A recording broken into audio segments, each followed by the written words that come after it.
નમસ્કાર વિદ્યાર્થી મિત્રો, આજે આપણે આ નીટના લેક્ચરમાં એક એમસીક્યુ નું સોલ્યુશન મેળવ્યો પહેલા તો પુનેટ સ્ક્વેરમાં મળતા પરિણામોને ગાણિતિક રીતે કેવી રીતે વ્યક્ત કરી શકાય। તો આપણે મેન્ડલનો એક સંકરણનો પ્રયોગ છે એની ચર્ચા છેલ્લા લેક્ચરમાં પૂરી કરી અને પછી તેમાં આપણે એ પણ જોયેલું કે મેન્ડલને F2 પેઢીમાં ત્રણ પ્રકારના જુદા જુદા જનીન બંધારણવાળા છોડ પ્રાપ્ત થયા હતા। કેપિટલ ટી એટલે કે પ્રભાવી સમયુગ્મી, કેપિટલ ટી એટલે વિષમયુગ્મી અને સ્મોલ ટી એટલે પ્રચ્છન્ન સમયુગ્મી।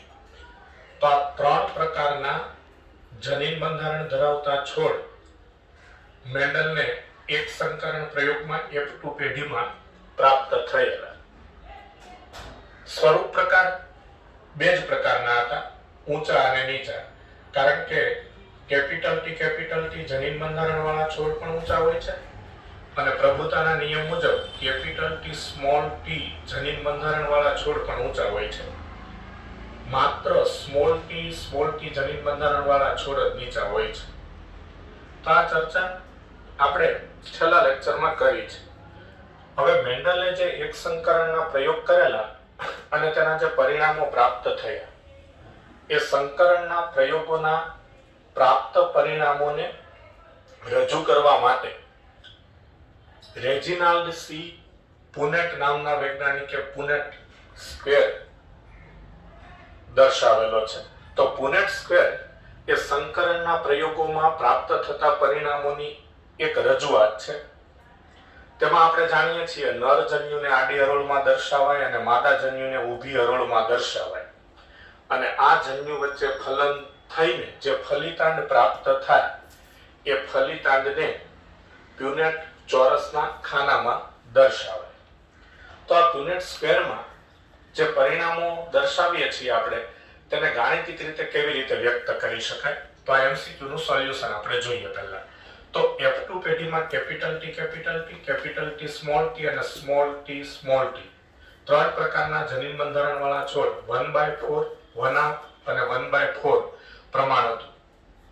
એટલે કે આ જે ત્રણ પ્રકારના જનીન બંધારણવાળા છોડ હતા એમાં ચારમાંથી એક છોડ કેપિટલ ટી જનીન બંધારણવાળો હતો, ચારમાંથી બે છોડ કેપિટલ ટી જનીન બંધારણવાળા હતા અને ચાર પૈકી એક છોડ સ્મોલ ટી જનીન બંધારણવાળો હતો। ફરી અહીંયા પુનેટ સ્ક્વેર માં જોઈ લઈએ આપણે તો આ રીતે આ તેનું પુનેટ સ્ક્વેર થાય છે। તેમાં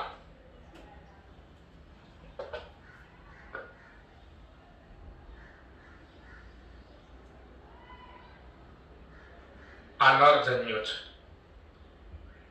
આ માદા જન્યુ છે। નર જન્યુને આડી હરોળમાં દર્શાવાય, આ આડી હરોળ, માદા જન્યુને ઊભી હરોળમાં પુનેટ સ્ક્વેરમાં ડાબી બાજુએ દર્શાવાય। આ નર જન્યુ, આ માદા જન્યુ, એમની વચ્ચે ફલન થવાથી જે ફલિતાંડનું નિર્માણ થાય તે આ પુનેટ ચોરસના ખાનામાં દર્શાવાય। તો કેપિટલ ટી સ્મોલ ટી, એવી રીતે આ પણ કેપિટલ ટી સ્મોલ ટી અને સ્મોલ ટી। તો અહીંયા આપણને ખ્યાલ આવે છે કે કુલ આ ચાર છોડ પ્રાપ્ત થયા, તેમાં કેપિટલ ટી જનીન બંધારણ વાળો આ એક જ છોડ છે, કેપિટલ ટી જનીન બંધારણ વાળા એટલે વિષમયુગ્મી આ બે છોડ છે અને સ્મોલ ટી જનીન બંધારણ વાળો આ એક છોડ છે। તો આવા અલગ અલગ ત્રણ પ્રકારના જનીન બંધારણ વાળા છોડ 1/4, 1/2 અને 1/4 પ્રમાણમાં પ્રાપ્ત થયા, એટલે 25%, 50% અને 25%, 1:2:1 ના પ્રમાણમાં પ્રાપ્ત થયા। આ પ્રમાણને ગાણિતિક દ્વિપદી સંઘન્યતા એટલે કે ગાણિતિક દ્વિપદી ax + by² માં વ્યક્ત કરી શકાય। ax + by² એનું આપણે વિસ્તરણ કરીએ તો ax + by નો હોલ સ્ક્વેર તો a square x square plus 2ab xy plus b square y square થાય. એટલે અહીંયા ax અને by એ આપણે અહીંયા કેપિટલ T કે સ્મોલ t એટલે જનીનની જોડ તરીકે લેવાના હોય. ax અને by એને આપણે અહીંયા જનીનની જોડ તરીકે લેવાના છે. ઓકે, તો આ રીતે આ F2 પેઢીમાં જે આ ત્રણ પ્રકારના જનીન બંધારણવાળા છોડ પ્રાપ્ત થયા 1/4 જેમ 1/2 જેમ 1/4 એને ગાણિતિક દ્વિપદી ax by² માં વ્યક્ત કરી શકાય. તો એ ગાણિતિક દ્વિપદીમાં વ્યક્ત કરવા માટે આપણે જાણીએ છીએ કે કેપિટલ T જનીનયુક્ત જન્યુ અને સ્મોલ t જનીનયુક્ત જન્યુ 50% પ્રાપ્ત થાય. એટલે કે વનાપ પ્રાપ્ત થાય. કઈ રીતે? તો મેન્ડલે જે એક સંકરણનો પ્રયોગ કરાવેલો અને તેમાં પ્રથમ પ્રયોગ પરફલનનો હતો. શુદ્ધ ઊંચા છોડનું શુદ્ધ નીચા છોડ સાથે પરફલન કરાવ્યું. તો આપણે જાણીએ છીએ કે આ શુદ્ધ ઊંચો છોડ હતો તેનું શુદ્ધ નીચા છોડ સાથે સ્વફલન કરાવવામાં આવ્યું. તો F1 પેઢીમાં બધા જ છોડ કેપિટલ T સ્મોલ t જનીન બંધારણ વાળા વિષમયુગ્મી અને ઊંચા પ્રાપ્ત થયા. ત્યારબાદ મેન્ડલે શું કર્યું? આ F1 પેઢીના જે વિષમયુગ્મી ઊંચા છોડ હતા તેમાં સ્વફલન કરાવ્યું. તો આ વિષમયુગ્મી ઊંચા છોડમાં સ્વફલન કરાવ્યું એટલે કે capital T small t capital T small t સ્વફલન તો ઉભયલિંગી પુષ્પમાં થાય. એટલે નર તરીકે પણ એ જ છોડ હોય અને માદા તરીકે પણ એ જ છોડ હોય. પુકેસર છે તેની પરાગરજમાં નરજન્યુ ઉત્પન્ન થાય અને સ્ત્રી કેસરમાં અંડકમાં માદાજન્યુ ઉત્પન્ન થાય. પરાગરજ અર્ધીકરણથી ઉત્પન્ન થાય અને મહાબીજાણુ પણ અર્ધીકરણથી ઉત્પન્ન થાય. અર્ધીકરણથી પ્રજનન કોષો ઉત્પન્ન થાય એટલે કારકોનું વિશ્લેષણ થાય. એટલે આ નર તરીકે આ છોડ હોય અને આ માદા તરીકે હોય. એટલે કે આ પરાગરજ ઉત્પન્ન કરે છે, આ માદાજન્ય ઉત્પન્ન કરે છે. તો કેપિટલ T સ્મોલ t અને એવી રીતે કેપિટલ T સ્મોલ t એટલે આ જન્યુ ઉત્પન્ન થયા. તો અહીં આપણે સમજી શકીએ છીએ જ્યારે F1 પેઢીના છોડમાં મેન્ડલે સ્વફલન કરાવ્યું ત્યારે સ્વફલનમાં કેપિટલ T જનીન ધરાવતા જન્યુ અને સ્મોલ t જનીન ધરાવતા જન્યુ 50% થયા. એટલે કે વનાપ થાય. તો F1 પેઢીના વિષમયુગ્મી છોડમાં જ્યારે સ્વફલન કરાવવામાં આવ્યું ત્યારે તે છોડ કેપિટલ T જનીન યુક્ત પ્રજનન કોષ અને સ્મોલ t જનીન યુક્ત પ્રજનન કોષ 50% ઉત્પન્ન કરે. એટલે કે કેપિટલ T જનીન યુક્ત પ્રજનન કોષ 50% એટલે વનાપ અને સ્મોલ t જનીન યુક્ત પ્રજનન કોષ પણ 50% એટલે વનાપ હોય. અને આ ગાણિતિક દ્વિપદી પ્રમાણે આપણે વિસ્તરણ કરીએ તો વનાપ કેપિટલ T વત્તા વનાપ સ્મોલ t નો હોલ સ્ક્વેર એટલે one upon capital T square plus 2 into one upon capital T into one upon small t plus one upon small t square. આગળનું આપણે સાદું રૂપ આપીએ એટલે 1/4 capital T one upon capital T small t અને 1/4 સ્મોલ t પ્રમાણ પ્રાપ્ત થાય. એટલે આપણો જે MCQ છે કે પુનેટ સ્ક્વેરમાં મળતા પરિણામોને ગાણિતિક રીતે કેવી રીતે વ્યક્ત કરી શકાય તો આન્સર B આવશે. ઓકે, તો પુનેટ સ્ક્વેરમાં મળતા પરિણામોને ગાણિતિક રીતે કેવી રીતે વ્યક્ત કરી શકાય તો આ ગાણિતિક દ્વિપદીના વિસ્તરણ દ્વારા આપણે વ્યક્ત કરી શકીએ. અને અહીં પ્રજનન કોષ એટલે કે આ કેપિટલ T જનીનયુક્ત જન્યુ સ્મોલ t જનીનયુક્ત જન્યુ લેવાના અને એનો હોલ સ્ક્વેર કરવાનો અને પછી એનું વિસ્તરણ આપવાનું એટલે આન્સર મળે છે. તો આ એક MCQ આપણે સોલ્વ કર્યો. હવે આપણો ટોપિક આગળ વધારીએ તો આપણે જાણીએ છીએ કે મેન્ડલે એક સંકરણના પ્રયોગ કરેલા અને એમાં જે F2 પેઢીમાં 3 પ્રકારના છોડ પ્રાપ્ત થયા. પછી ત્યાંથી આગળ મેન્ડલે F3 પેઢી પણ મેળવેલી અને ત્યાર પછીના પ્રયોગમાં F4 પેઢી પણ મેળવેલી, જેની ચર્ચા પણ આપણે છેલ્લા લેક્ચરમાં, લાસ્ટ લેક્ચરમાં કરેલી છે. તો એ બધા પ્રયોગમાં F3 અને F4 પેઢી મેળવવાના પ્રયોગમાં મેન્ડલે સ્વફલન જ કરાવેલું. તો આ F2 પેઢીના છોડનું જનીન બંધારણ છે. તો તેમાં જે પ્રભાવી સમયુગ્મી છોડ છે, એટલે કે કેપિટલ T જનીન ધરાવતો જે છોડ છે, એમાં સ્વફલન કરાવવામાં આવ્યું તો બધા જ છોડ ઊંચા થયા અને સમયુગ્મી ઊંચા થયા. પછી આ વિષમયુગ્મી ઊંચો છોડ છે, એમાં સ્વફલન કરાવવામાં આવ્યું તો એનું પરિણામ તો આપણી સામે જ છે. 3:1 ના પ્રમાણમાં ઊંચા અને નીચા છોડ પ્રાપ્ત થયા.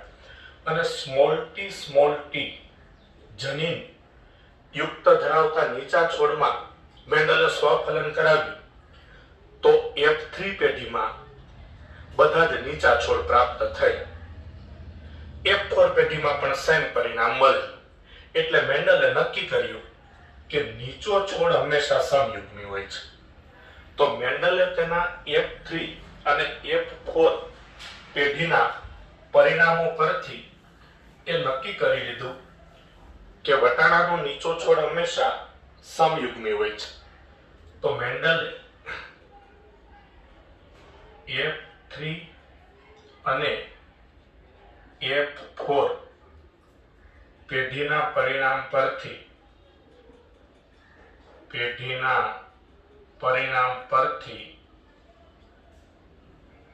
એવું તારણ કાઢ્યું કે નીચો છોડ હંમેશા સમયુગ્મી એટલે કે સ્મોલ t જનીન બંધારણ ધરાવે છે. તો મેન્ડલે F3 અને F4 પેઢીના પરિણામ પરથી નીચો છોડ હંમેશા સમયુગ્મી છે એટલે કે સ્મોલ t જનીન બંધારણ ધરાવે છે તેવું તારણ કાઢ્યું. હવે ઊંચો છોડ છે એ પણ સમયુગ્મી હોય અને પ્રભુતાના નિયમ મુજબ ઊંચો છોડ વિષમયુગ્મી પણ હોય. તો ઊંચો છોડ સમયુગ્મી પણ હોય અને ઊંચો છોડ વિષમયુગ્મી પણ હોય.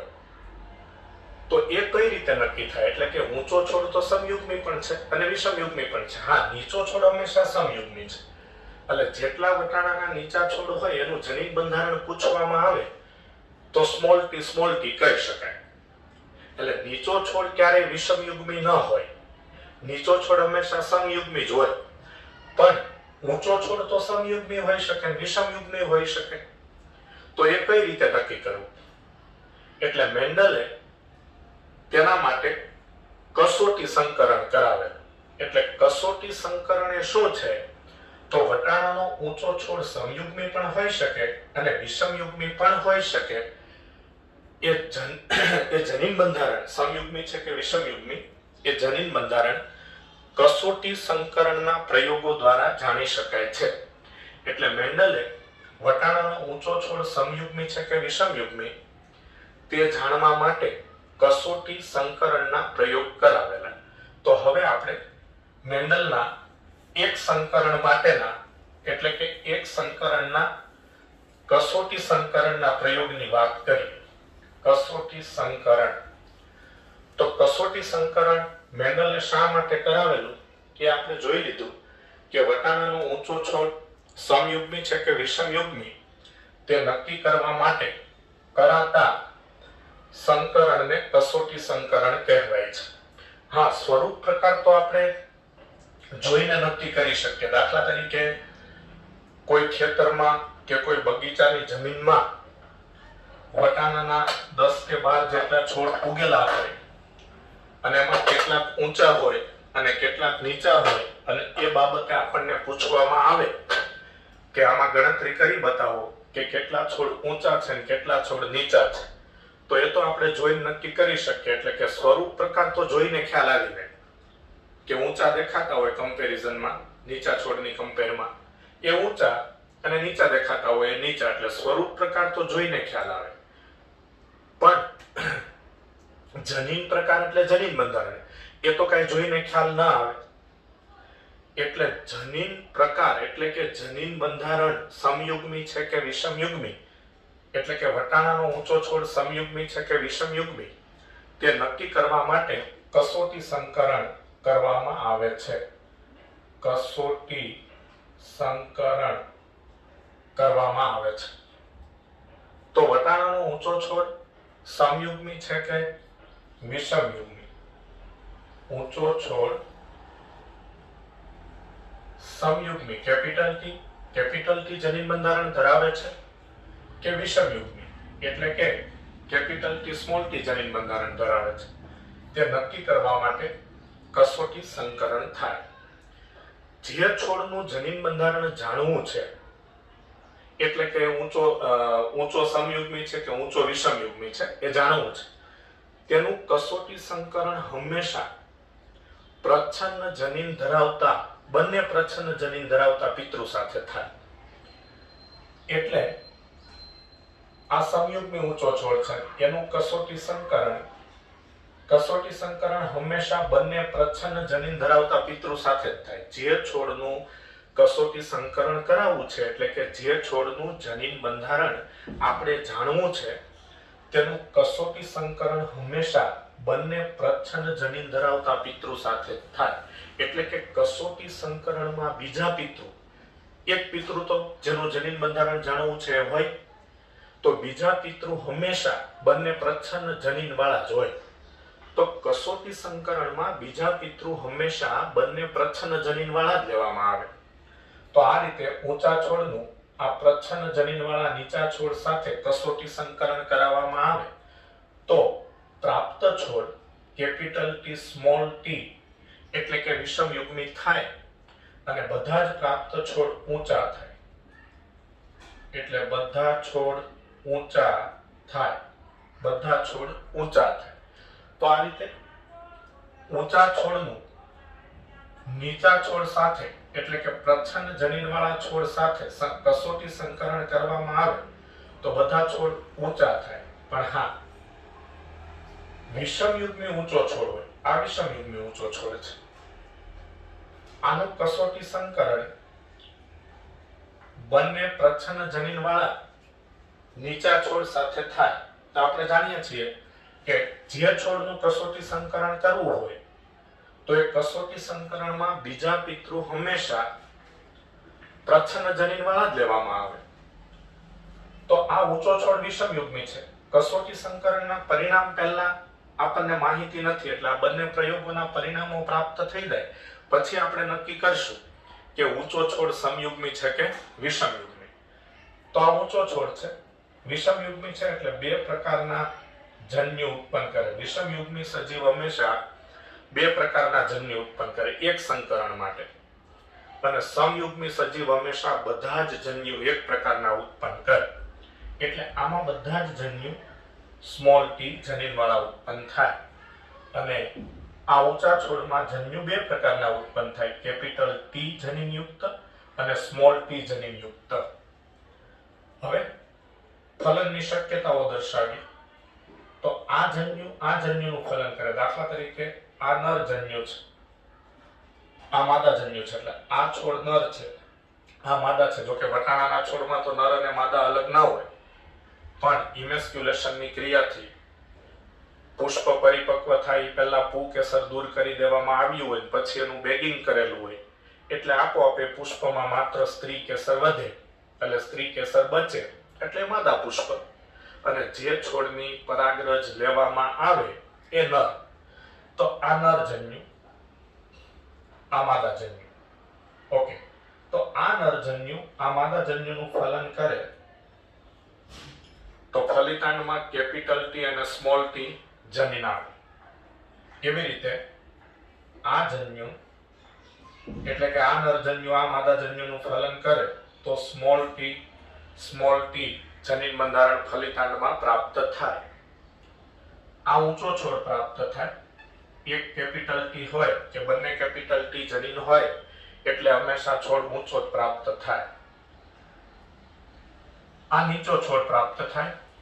નીચો છોડ, તો ઊંચો છોડ અને નીચો છોડ. હવે આપણે જોઈએ કે જો ઊંચા છોડનું નીચા છોડ સાથે કસોટી સંકરણ કરાવવાથી બધા છોડ ઊંચા પ્રાપ્ત થાય તો ઊંચો છોડ સમયુગ્મી હોય. તો ઊંચો છોડ સમયુગ્મી હોય. જો ઊંચા છોડનું નીચા છોડ સાથે કસોટી સંકરણ કરાવવાથી 1:1 પ્રમાણમાં બે પ્રકારના છોડ પ્રાપ્ત થાય, એક ઊંચો અને એક નીચો. એટલે કે 50% છોડ ઊંચા પ્રાપ્ત થાય અને 50% 50% છોડ નીચા પ્રાપ્ત થાય તો ઊંચો છોડ વિષમયુગ્મી હોય. ઊંચો છોડ વિષમયુગ્મી હોય. તો ઊંચો છોડ, વટાણાનો ઊંચો છોડ સમયુગ્મી પણ હોઈ શકે અને વિષમયુગ્મી પણ હોઈ શકે. તો વટાણાનો ઊંચો છોડ સમયુગ્મી છે કે વિષમયુગ્મી તે નક્કી કરવા માટે કરવામાં આવતા સંકરણને કસોટી સંકરણ કહેવામાં આવે છે. જો ઊંચા છોડનું નીચા છોડ સાથે કસોટી સંકરણ કરાવતા પ્રાપ્ત થતા બધા જ છોડ ઊંચા હોય તો ઊંચો છોડ સમયુગ્મી હોય, અને જો ઊંચા છોડનું નીચા છોડ સાથે કસોટી સંકરણ કરાવતા પ્રાપ્ત થતા 50% છોડ ઊંચા અને 50% છોડ નીચા હોય તો ઊંચો છોડ વિષમયુગ્મી હોય. કસોટી સંકરણમાં હંમેશા સ્વરૂપ પ્રકાર અને જનીન પ્રકાર એટલે કે ફિનોટાઇપ અને જીનોટાઇપ સમાન હોય. કસોટી સંકરણમાં